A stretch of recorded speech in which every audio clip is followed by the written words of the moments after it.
ओम नमः शिवाय। श्री सद्गुरुनाथ महाराज की जय। परमपूज्य गुरुदेवता श्री कलावती माता की जय। जय राधे कृष्ण, जय गोपाल कृष्ण, श्री गुरुदेव दत्त। ओम नमः शिवाय। आजचे अनुभव खूप सुंदर दोन अनुभव आहेत जे व्हॉट्सअपला आलेले आहेत। एक आहे संजय रासम म्हणून काका आहेत नायजेरियामधून, म्हणजे ते विक्रोळीचे आहेत, कामासाठी आता नायजेरियाला राहतात ते। त्यांनी व्हॉट्सअपला हा अनुभव शेअर केला आहे। आणि दुसरा आहे दीपाली बुरुड म्हणून आहेत, त्यांनी हा अनुभव शेअर केला आहे बीडमधून। तर हे दोन्ही व्हॉट्सअपला आलेले अनुभव आहेत। तर संजय रासम काका जे आहेत ते म्हणत होते की हा अनुभव माझा नाही आहे। हा अनुभव 1984 साली गोरेगावमध्ये जो वार्षिक नामसप्ताह असतो आहे आपला, त्यावेळी अक्काताई मराठे म्हणून आहेत, त्यांनी हा अनुभव शेअर केलेला आहे। पण आजपर्यंत तो माझ्या मनावर अगदी रुजलेला आहे, असं काका म्हणत होते। तर संजय काका म्हणत होते की ज्यावेळी गोरेगावमध्ये एक नामसप्ताह होता, त्यावेळेला त्यांनी सांगितले गोरेगावमध्ये एक मुलगा होता, तर तो दर रविवारी बालोपासनेला वगैरे येत होता। तर तो जातीनं मारवाडी होता म्हणतात। तर आजूबाजूला सगळे मराठी लोक, पण ते राहायला मारवाडी जे होते ते मराठ्यांच्या आजूबाजूला राहिला होते, त्यामुळे त्यांचं सगळं वागणं वगैरे मराठ्यांसारखंच होतं म्हणतात। पण त्याचे जे आणि तो मुलगा नवसानं झालेला होता, एकटाच होता आईवडिलांना। तर पैसा खूप, तर ते म्हणतात की पैसा खूप असल्यामुळं, पैसा असला की थोडीशी माणसाला धुंदी असते। तर त्यांना विश्वास नव्हता आईंच्या ह्या बालोपासनेवर वगैरे, त्यांना काही विश्वास नव्हता त्या मुलाच्या वडिलांना। तर ते म्हणायचे की हे 25 पैशाची बालोपासना, ह्यांना काय होणार आहे, कुणाचं काय भलं होणार आहे ह्या 25 पैशाच्या बालोपासनेनं वगैरे, असं ते बोलायचे। म्हणजे त्यांचा विश्वास नव्हता या गोष्टींवर।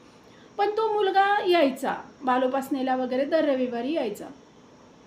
एकदा असंच तो बालोपासनेला आला म्हणतात, आणि बालोपासनेला आल्यानंतर बालोपासना सुटली। ज्यावेळेला तो घरी जायला निघाला, थोडंसं पुढं गेल्यानंतर लमाणी बायका असतात ना, तशी एक बाई आली समोर त्या मुलाच्या। अंगावरचे त्याच्या म्हणतात कपडे वगैरे एकदम असं श्रीमंत घरातला होता, त्यामुळं कपडे वगैरे एकदम चांगले। ते बघून ती बाईनं एक नोट दाखवली म्हणतात त्या मुलाला, आणि ती ती बोलली की ही नोट कितीची आहे? तर तो बोलला काकू 20 रुपयाची आहे। तर नाही रे, हे 10 रुपये आहेत। तर तो म्हटला नाही, हे 20 रुपये आहेत। असं 2-3 वेळा झालं की तो बोलतोय नाही हे 20 रुपये आहेत, आणि ती बोलते नाही हे 10 रुपये आहेत। असं करत करत नाही हो हे 20 रुपयाचं आहेत, असं करत करत ना तिनं त्याला हिप्नोटाईज केलं म्हणतात। आणि ना चल आता माझ्याबरोबर, असं ती बोलली, आणि तो मुलगा तिच्या मागोमाग चालायला लागला।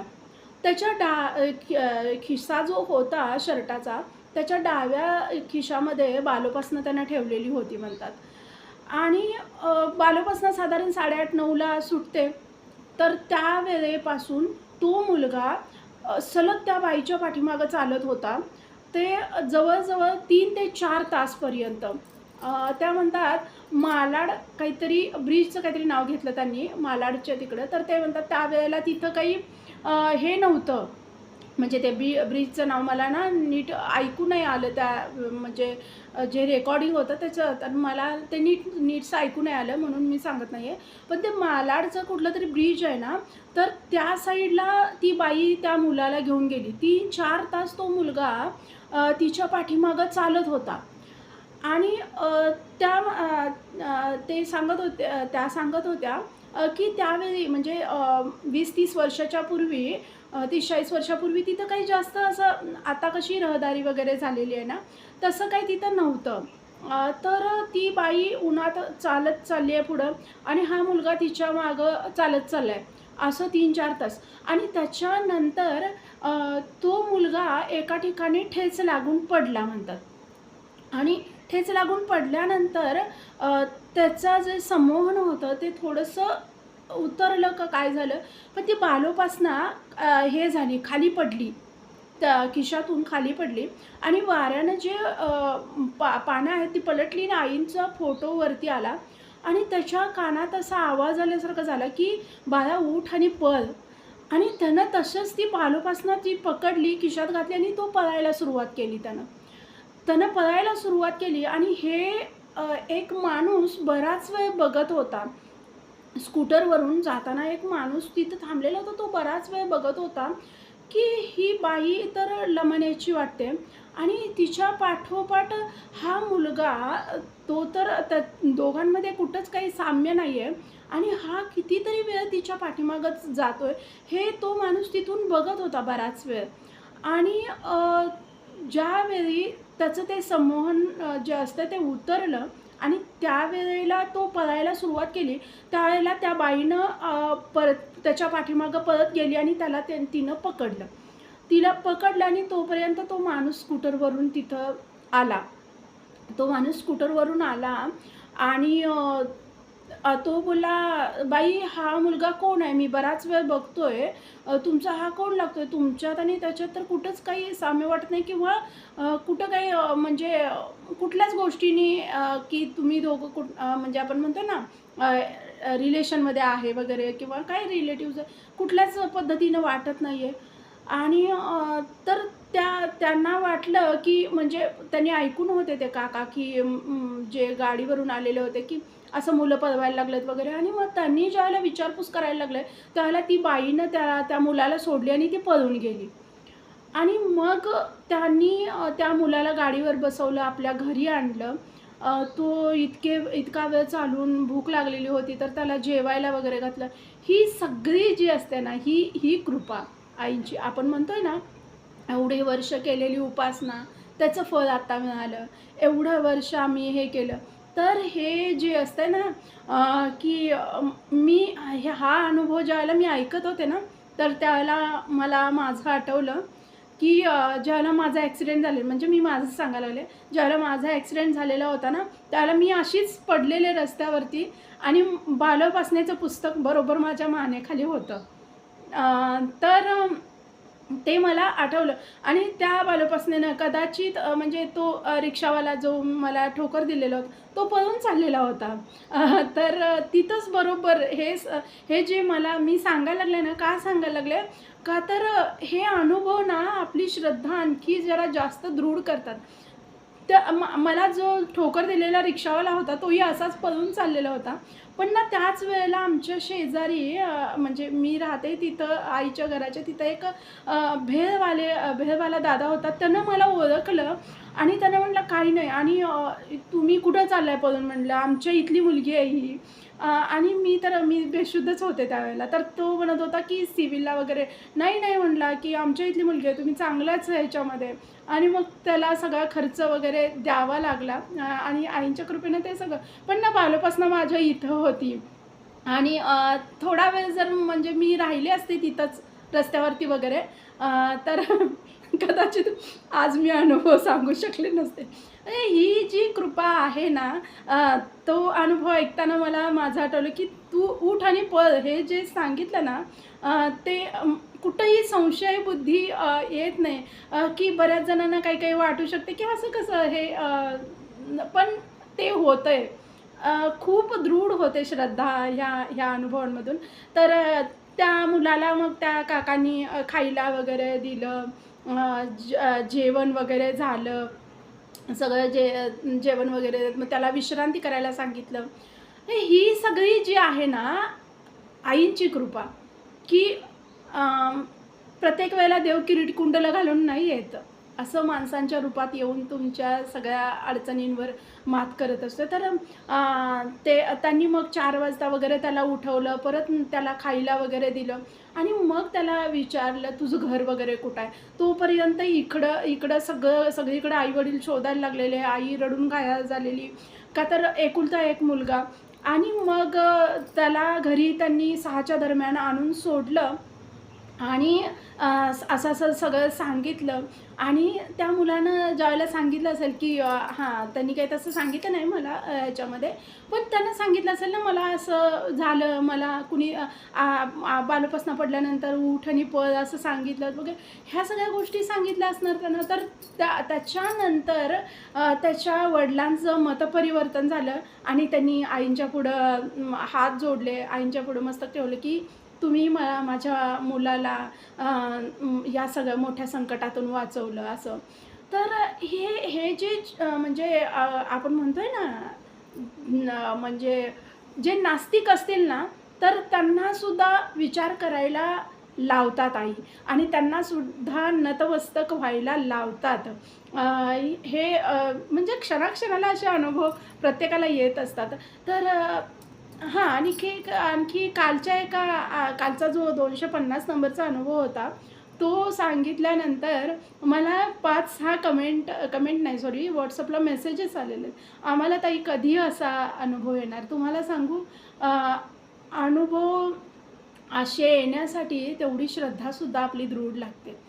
अ, मला ना एवढे सगळे मी अनुभव ऐकते, ज्यावेळेला मी ऐकायला सुरुवात करते, म्हणजे मी बोलत असते त्यावेळेला त्या लोकांशी इतकं काहीसं वाटत नाही. पण ज्यावेळेला मी शेअर करण्यासाठी अनुभव ऐकायला लागते ना, त्यावेळेला मात्र असं वाटतं की अरे अ, हेच सांगायचं आहे आईंना.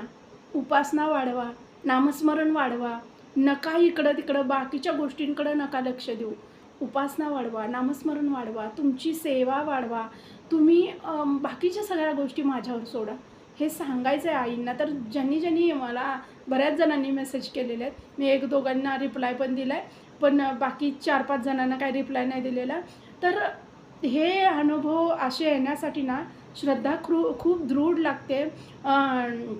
परीक्षा ज्यावेळेला येतात, त्यावेळेला नको करायला असं म्हणून नाही आणि किंवा चांगले दिवस आल्यावर सुद्धा विसरलं ना गुरूंना, संपलं. तिथून आपली परत फेरसे हे सुरू होत्या. म्हणजे गाडी मागं जायला सुरुवात होता आणि हे होतंय.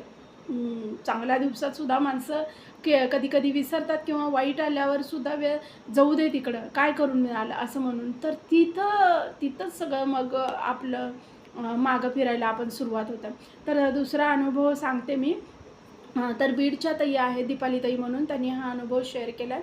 त्या म्हणत होत्या गेली जवळ-जवळ 9 वर्ष झालं मी आईंच्या मार्गात आहे म्हणतात आणि तुम्हाला सांगू म्हणतात पहिले 1-2 वर्ष जे होते त्या 2 वर्षांमध्ये मी खूप नर्वस असायची म्हणतात. म्हणजे सेवा करूनही, उपासना करूनही खूप नर्वस असायचे.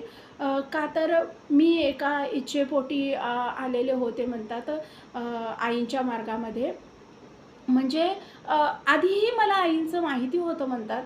त्यांनी तसं लिहिलंय त्याच्यामध्ये की मला आधी आणि हां, ते आणखी विसरलं माझं, की लिहून अनुभव प्लीज पाठवू नका. रेकॉर्ड करून पाठवा तुम्ही. WhatsAppला पण रेकॉर्ड करून संजय काकांनी तो अनुभव खूप छान रीतीने त्यांनी पाठवलेला होता. त्यांनी रेकॉर्डच केलेलं होतं. तर असं रेकॉर्ड करून पाठवलं ना, तर मला पण म्हणजे कामं करता मला ते ऐकता येते आणि मग मी मांडू शकते. कसं लिहिलेलं असलं ना, खूप असं सगळं वाचत बसायला त्यानं ते खूप टाईम जाते आणि मग ते मांडायचं असते. बरं मांडताना पण समजा आता मी हा अनुभव शेअर करायला लागले, मी व्हिडिओ बनवायला लागले. ह्यात समजा चुकलं, की परत फेरसे करा किंवा मग ते एडिट करत बसा. हे एडिटिंग मी जास्त खूप वैताग येतो त्या एडिटिंगला. मी खूपसं करत पण नाही. मी तुम्हाला खरं सांगते, का तर तेवढा वेळ नाही माझ्याकडं, की एडिटिंगला खूप जास्त वेळ लागतो. मग ते करत बसा रे, हे करत ते नाही मला जमत आणि जमतच नाही मला खूप. ते मला शिकायचं पण नाही आहे. तर मी खरं सांगते. तर काहीतरी ह्या सगळ्या ह्याच्यातून मी टाकते अनुभव ते आई उगीच करून घेत आहेत म्हणून. हां, तर सॉरी त्यांच्या अनुभवाकडे येते. तर ताई म्हणत होत्या तर एका इच्छेपोटी मी आईंच्या मार्गामध्ये आलेले होते. का तर लग्न होऊन 5-6 वर्ष झालेली होती म्हणतात. पण त्या 5-6 वर्षामध्ये काहीच सुख नव्हतं म्हणतात. म्हणजे मिस्टर माझे बाहेर हे होते आणि म्हणजे राहायला बाहेर होते आणि तिथंच त्यांचं काहीतरी वागणं वगैरे सगळं हे होतं, जे सांगण्यासारख्या गोष्टी नव्हत्या म्हणतात. आणि ते कधीतरी यायचे, मग ते पण म्हणजे असून नसल्यासारखे असायचे वगैरे. घरची परिस्थिती बेताची होती माहेरची. आणि आई-वडिलांची एवढी परिस्थिती नव्हती. त्यामुळं मी विचार करत होते, की काय व्हायचं ते इथंच होऊ दे. बाकीच्या गोष्टी तर आहेत आपल्याला, की बाबा आहेत सासू-सासरे बरे आहेत आपले, कसे तरी आपल्याला सांभाळतात, हे करतात. पण ते मानसिक सुख, म्हणजे बाकीच्या ज्या गोष्टी पाहिजे असतात, त्या गोष्टींचं सुख कधी मला मिळत नव्हतं म्हणतात. आणि त्यामुळं मूल-बाळ वगैरे तर नव्हतंच म्हणतात. पण लोकांना बोलायला चान्स होता, की हिला मूल नाही आहे, मूल नाही आहे वगैरे. तर मला फक्त माझा संसार व्यवस्थित व्हावा म्हणून मी आईंच्या बरोबर. पण 2 मार्गात आले म्हणतात. आधी पण माहीत होतं आईंचं, पण कधीही करत नव्हते म्हणतात. पण त्याच्यानंतर 2 वर्षसुद्धा मी उपासना करत असतानासुद्धा काहीच फरक नव्हता म्हणतात. खूप वाईट दिवस होते ते 2 वर्षसुद्धा. त्याच्यानंतरसुद्धा 2 वर्ष खूप वाईट होते म्हणतात. पण तुम्हाला सांगू म्हणतात, आईंची पुण्यतिथी आली म्हणतात. आणि आईंच्या पुण्यतिथीच्या वेळेला माझ्या मिस्टरांचा खूप मोठा ॲक्सिडेंट झाला म्हणतात. जिथं जॉबला होते ना, तिथंच ते ॲक्सिडेंट झालेला होता. आणि मग तिथून त्यांना आणता येत नव्हतं. तर मग मला पाठवलं म्हणतात. ती आईंची लीला ही म्हणतात, की मला पाठवलं तिकडं. त्यांचा ॲक्सिडेंट झाल्यावर, की तिथं म्हणजे त्यांचं सेवा करायला कोणतरी लागेल वगैरे. माझ्या सासूबाई आणि मी दोघी गेलेलो होतो म्हणतात. आणि एक 8 दिवस राहून सासूबाई आल्या आणि "तू राहा 1 महिनाभर" वगैरे म्हणून मला मग तिथं ठेवलं म्हणतात. आणि ठेवलं. आणि त्याच्यानंतर मग मी तिथलं सगळं त्यांचं पहिल्यांदाच मी बघितलेलं होतं म्हणतात. एवढ्या वर्षामध्ये माझा नवरा कुठं राहतोय हेच मला माहिती नव्हतं म्हणतात. आणि मग मी पहिल्यांदा बघितलेलं होतं म्हणतात त्यांचं रूम वगैरे हे. तर ते सगळं पहिल्यांदा बघितलेलं. आणि मग मी तिथं राहिले म्हणतात.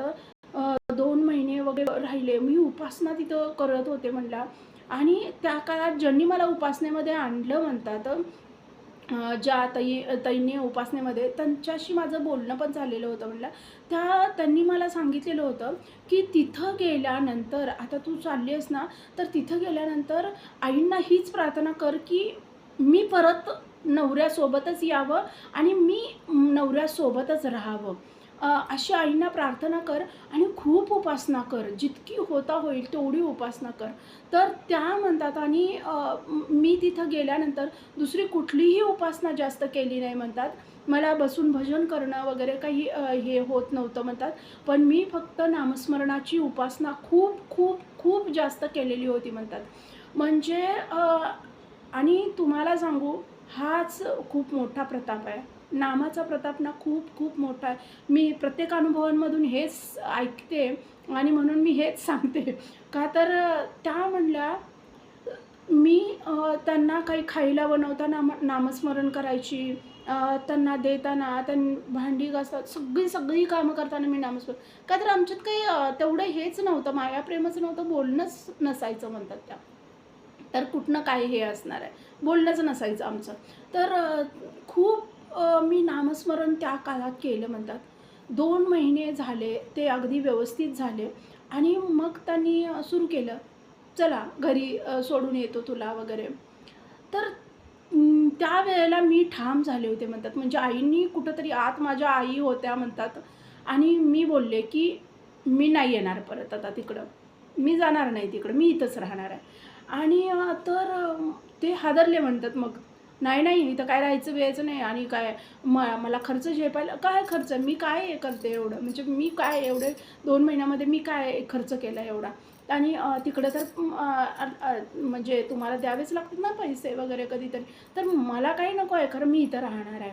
आणि हे जर काही केलं मला, जोर जबरदस्ती वगैरे तुम्ही काही केली, तर मग मी काय करायचं ते माझं मी बघेन, पण मी इथनं हलणार नाही." असं ज्यावेळेला मी बोलायला लागले आणि आई माझ्या आत होत्या म्हणतात. आईंची ताकद होती माझ्या आत म्हणतात ती, नामस्मरणाची ताकद. की आणि ना मला तरी आतून भीती, की मला नेतात काय? असं त्या म्हणत होत्या. तर त्या सांगतात ते माझ्या पाठीमागं सारखे लागले, की म्हणजे त्यांच्या सगळ्या गोष्टींवर बंधनं यायला लागलेली होती. जसं चांगले व्हायला लागले, बरे व्हायला लागले, तसं बाहेरच्या गोष्टी सगळ्या आणखी परत सुरू व्हायला पाहिजेत म्हणून ते मला हे करत होते म्हणतात, बंधनं हे करत होते. तर मी हे केलं नाही म्हणतात. आणि सासू म्हणजे त्यांचं जॉब वगैरे पण हे झालेला होता म्हणतात, सुटलेला होता त्या काळामध्ये. तर मग मी कसं तुला सांभाळणार वगैरे, मी पण जाते कामाला, असं मी बोलायला लागले. काहीही काम करेन मी, पण मी इथंच राहणार आहे. आणि मलाच पैसे पाठवलेत आता 2-3 महिने झाले. मलाच तिकडून घरून पैसे यायला लागले. तुला कसं सांभाळणार वगैरे. मला तुम्ही सांभाळू नका, पण मी इथंच राहणार. असं ते त्यांचं चाललेलं होतं म्हणतात. आणि हां, ताई सांगत होत्या की अ, त्या काळामध्ये मला त्यांनी मारहाणसुद्धा केली. आणि ज्या दिवशी त्यांनी मला मारलं म्हणतात, त्या दिवशी रात्री मी नामस्मरण करत रडत झोपलेले म्हणतात. मी जेवलेसुद्धा नव्हते म्हणतात. तर त्या रात्री ना इतक्या इतक्या दिवस आता ते आजारी होते, पण त्यांना कधी असं नाही झालं म्हणतात. पण त्या रात्री ते इतके घाबरून असे उठले म्हणतात. आणि त्यांना समजेना, त्यांना असं वाटायला लागलं मला काहीतरी होणार आहे. म्हणजे त्यांना स्वतःला काहीतरी होणार आहे आणि ते मरणार आहेत असं त्यांना वाटायला लागलं. आणि माझ्या गळ्याला कोणतरी दाबले असं वाटायला लागलं. माझ्या गळ्याला कोणतरी दाबले असं वाटायला लागलं. असं ते बोलत होते म्हणला. आणि ती आईंनी दिलेली त्यांना शिक्षा होती म्हणला. तर त्या भीतीपोटी ना त्यांनी आणखी थोडे दिवस मला थांबवून ठेवायचं म्हणून. का तर हे 2-3 वेळा परत तसं झालं. आणि मग ते बोलले, "अजून पण बरं राहतेस तर राहा, पण थोडे दिवसानं तू गेली पाहिजेस तिकडं. तिथं आईला कोण बघणार?" हे असं त्यांनी ते हे केलं म्हणतात. पण परत मी जाणार नाही ह्या मतावर मी हे होते. आणि सासूबाई आल्या परत न्यायला. मी जाणार नाही, मी येणार नाही. इथं मला काही करायचं आहे करा, मला मारून टाका, काहीही करा, मी इथंच थांबणार आहे. सासूबाई पण गेल्या म्हणतात परत चिडून. आणि मग ह्यांचं काही चालेना आणि मी तिथंच राहिले म्हणतात. 2-3 वर्ष परत तिथं उपासना चालू होती.